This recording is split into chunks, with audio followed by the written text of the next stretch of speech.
Hi, and welcome back to PostScript, coming to you from Berkeley Springs here in West Virginia.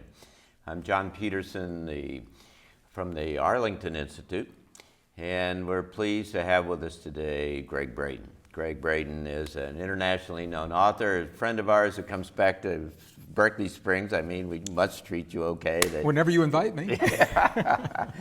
Gregg has written 11 books, and 5 of which have been New York Times bestsellers, and he's been nominated for the Templeton Prize, and he's a marvelous thinker about where the world is going in this giant kind of transition that we're in the middle of. And what we've been discussing here in the earlier segment was how that new knowledge and new findings that are coming out about DNA and who we are essentially, and how that it is almost being activated, if you will, Right. to allow us to adapt to and see the world, see ourselves, understand ourselves, to adapt to this extraordinary kind of transition. And so the question kind of naturally arises, well, so what do you do with it, and how do you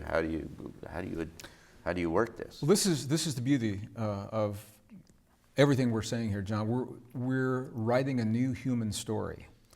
Science has had a story for 150 years of a story of separation, competition, and conflict. It became the foundation of the world that we have today, and we have to say that world worked because we're here. Yeah, sure. So it worked to get us here.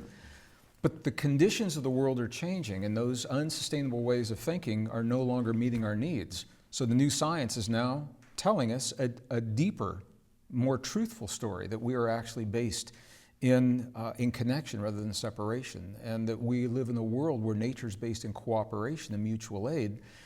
And we're talking about human origin specifically, and the DNA studies now are showing us how we are literally wired to thrive in these extremes, not just survive, Right. but literally thrive, to embrace the conditions that are facing us in the world today in ways that we never have before. To do that, we've got to think differently. Yeah. We have to be willing. This is one of the things that I love to say to my audience. I love to look them in the eye and say, you know, the world looks tough right now, but I want you to know that we already have all the solutions to all the big problems in the world. Because people say to me all the time, they say, well, why can't we get all the scientists and all the leaders together in a room and work this out? And I say, that already happened. It happened back in the 60s, 70s, and 80s. We have all the food we need to feed every mouth of every human on the face of the earth. We've got technology for energy that needs no fossil fuels, zero greenhouse gases. We've got the technology to reverse aging and disease. We have all of this already. And so people say, well, if we have it, where is it? And I say, the key is we've got to think differently to make space to invite these new ideas into our world. And if you think about it, how can we embrace something new if we're clinging to the old ideas? So when it comes to us specifically, If you're going to participate in change, you have to change. Well, it makes a lot of sense. I mean, people, we're so busy, John, sometimes we don't really think about this. But if we are clinging to an idea of what the world should be based on what we've known in the past, there's no room to allow for the new things to come in, because all of our energy is invested, our psychic and our emotional energy, and bring this old way of being back. That world is gone. And that's what we're learning. We are the generation now, the transitional generation that's learning that. So when it comes to us, I think this is the key, and this is a thrust of the new book that I'm working. It's entitled Human by Design, because the DNA is showing us that we are the product of something beyond evolution, at least as we know it today. Evolution cannot explain the genetic fusion that gives us the capabilities that allow us to embrace the change. So one of the first questions that comes up, people say to me, okay, is it creationism? You know, did God do this? Or evolution, Darwin's idea, and it's been binary. In the past, there's only been those two possibilities. There's a third possibility. There is a mutation that happened 200,000 years ago, and what this is being called now is a directed mutation. So some force triggered this mutation. Whether it was conscious and intelligent or not, we don't know. However, every indigenous tradition I've been with, they all have their story, and every one of them tells us we're not even from this world. That says we are connected. Our family, we are a cosmic family who happen to be here locally now. So the Egyptians have their story, the Aboriginals have theirs, the Navajo have theirs, the Hopi have theirs. Science has had a story as well called evolution. And now that story is breaking down. So for me, embracing that, that's the first step, that we are wired for these changes. The second piece for me is, okay, we've got these amazing capabilities, this potential. What do we do with it? How do we awaken it in our lives? And this is where the discovery that we mentioned in the last segment comes in.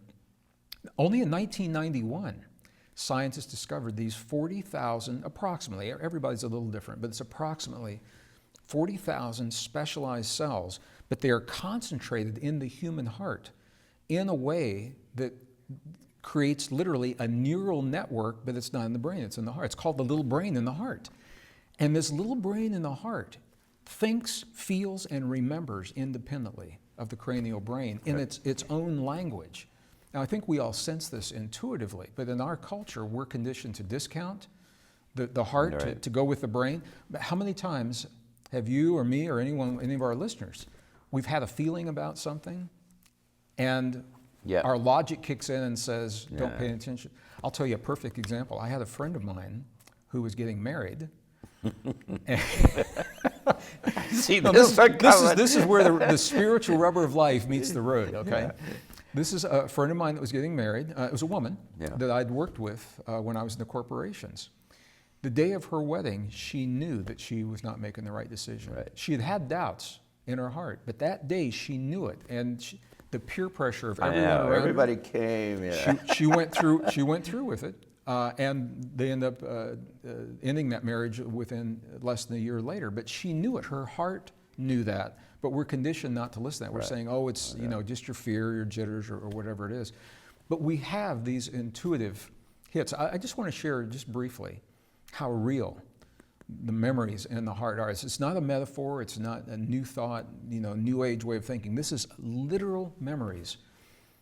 Anecdotally, scientists, medical doctors, they go to conferences and they talk about heart transplants, and there's always been anecdotal stories. There have been anecdotal stories about the recipients of a heart transplant, changes in their personality, changes in their sexual orientation, changes in their diet. They need hamburgers, and they never were interested in hamburgers. Exactly, and very specific kinds of food. There's a classic where a woman wanted only KFC, and she's 80 years old. She'd never eaten KFC in her life, but she'd received the heart of a younger man, and that was his primary diet. Right. And so, but the scientists traditionally would say, isn't that interesting?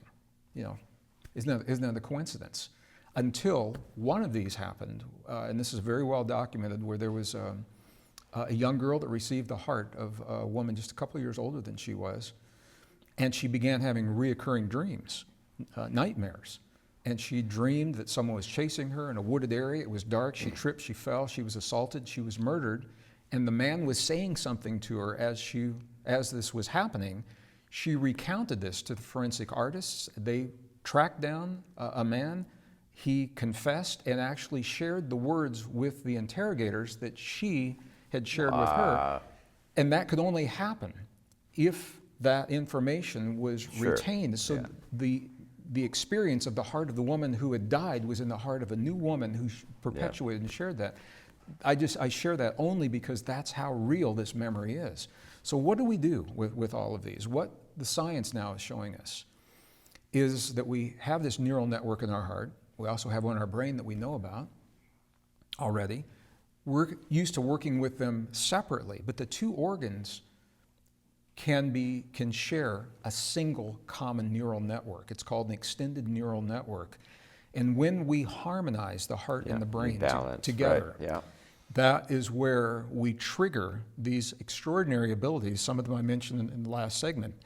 We all have intuition that kind of happens spontaneously. Like you pick up the phone to call someone and they're already there because they're going to call you. That's intuition. And you say, that was cool. Can I do that again? How'd that happen?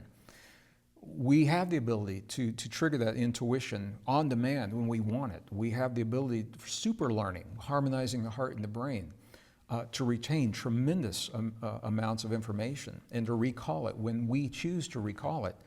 To trigger, literally, to stop and reverse the aging process in our bodies by triggering the anti-aging hormones that heal the ends, the telomeres, the ends of the DNA that now contribute to the aging process. That can be an intentional process. We now know that resilience to change, our ability to embrace change, is directly linked to this relationship between the heart and the brain. So all of a sudden, what we're finding is that 200,000 years ago, we showed up on this earth. We are given the genetic wiring that allows us to embrace tremendous change and thrive. Our ancestors knew about it and preserved it. Science discounted it, and now science is coming full circle to validate what our ancestors have always told us. In a sense, what it sounds like is that you're saying that in ancient times you were largely oriented around the heart. Then it became more intellectually and brain kind of oriented, and now there's kind of a balancing and integration kind of play, and that is going to allow us to deal with the uncertainty that's coming inbound. I feel that's where it's going, John. I tend, you and I both, I'm a big picture kind of guy, and the big picture is not just the big picture linearly, but the big picture dimensionally, the past, the future. And as a scientist, I'm very accustomed to thinking of nature in terms of rhythms and cycles, but our Western world is not.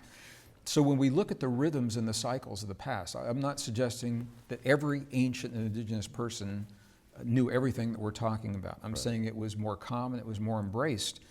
Science came along and threw the baby out with the bathwater, the proverbial baby in the bathwater. Said if you can't prove it, if you can't measure it, it doesn't exist. Well, that eliminates a whole lot of our experience that science has not yet been able to measure, but it still is a part of our world that we embrace. And the heart, our heart and our heart-brain connection is designed to embrace the energy that allows us these really rich, deep experiences that help us to feel connected to ourselves, number one, so that if something happens to our bodies, you know, we don't fear what's happening. We don't have to run to a medical doctor and say, tell me what's happening, because we have this communication with our bodies and to connect with other people and our neighbors in a deeply intuitive way, or nature itself.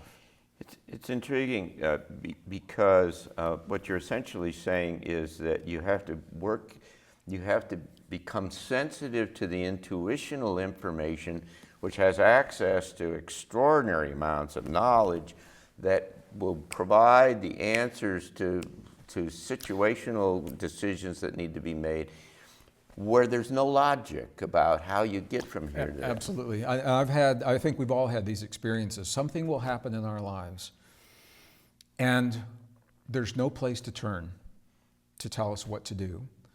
There's no book that has the reference, and every friend and relative you ask is going to give you a different answer. I have a good friend of mine who was diagnosed with a life-threatening condition, and she asked for help. And she was inundated with so many people. Try this, do this, you know, eat one of these mushrooms and wear this crystal and all those may help. But the key is, she said, which one should I follow? And I said, only you can know that. But this is where you go. I'm going to give you a perfect example. 9/11, I was in Australia. I couldn't even come back to my own country. And I was on the first flight from Sydney back into LAX. And it was a big Boeing jumbo jet, and there were fewer than 20 people on this jet. So the gate attendant came out with a tremendous vote of confidence, and what she said, she goes, okay, there's so few people, we're not going to board by rows. She said, this plane's going to go to America. She said, you can board if you want to. Just like that. And I said, what do you mean? She goes, if you want to get on that plane and go to that country, she goes, I don't know what just happened, but she says, if you want to go. And I said, well, you're instilling a lot of confidence in me, you know? And it put some doubt in my mind, and I said, wait right there. And I stepped around the corner, and I did a process that indigenous friends of mine have taught me, where you simply touch the heart center physically.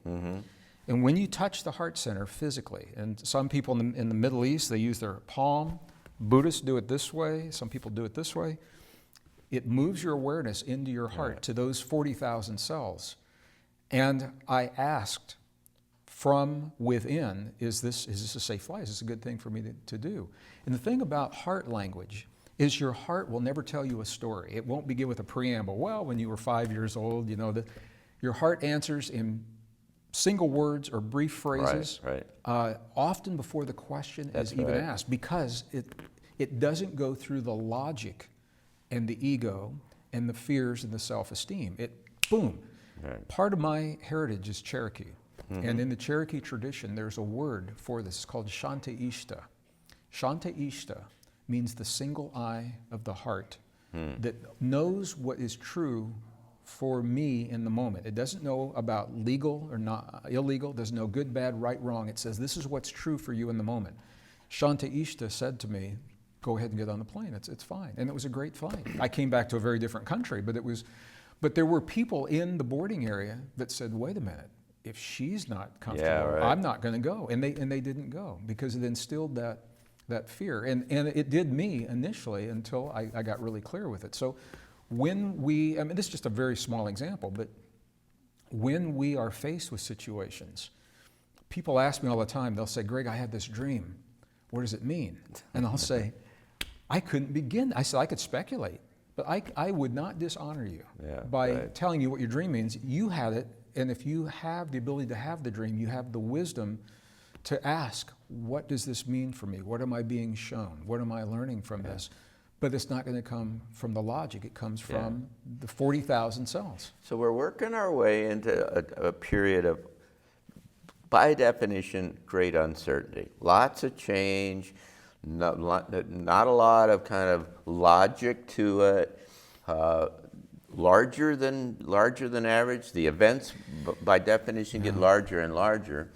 And essentially, we have to become different humans in order to effectively deal with that, which comes back to this perspective thing and understand and see ourselves in a different way and operate in a different way, right?